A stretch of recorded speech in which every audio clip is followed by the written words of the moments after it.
সম্মানিত কৃষক ভাইয়েরা, আসসালামু আলাইকুম। আজ আপনাদের সাথে আলোচনা করব খুবই মারাত্মক একটা পোকার সম্পর্কে। পোকাটা হলো আপনার মিলিবাগ পোকা।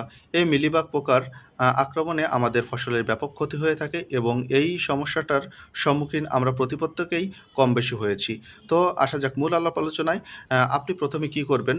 এই পোকাটা দমনের জন্য ঘরোয়া কিছু পদ্ধতি অবলম্বন করতে পারেন। আপনি নিমের ডাল কুচি করে কেটে এটাকে ১২ ঘন্টা পানিতে ভিজিয়ে রাখতে পারেন। বা আপনি মেহগনির ফল, এটাকেও আপনি একটু থেতলিয়ে আপনি এটাকে ১২ ঘন্টা বা ১৪ ঘন্টা পানিতে ভিজিয়ে রাখতে পারেন।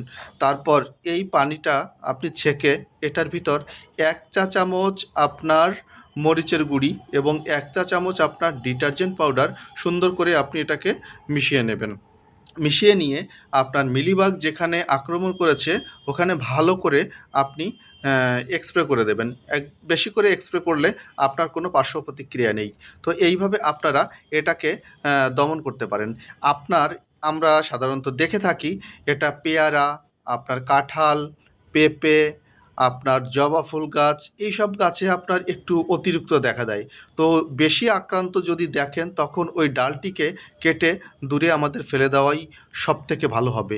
এবং আমি যে পদ্ধতিটা বললাম, এই পদ্ধতি যদি আপনারা ২ থেকে ৩ দিন পর ২ থেকে ৩ বার স্প্রে করেন এই পদ্ধতিটা অবলম্বন করে, তাহলে আমরা এই মিলিবাগ পোকার থেকে আমরা পরিত্রাণ পেতে পারি।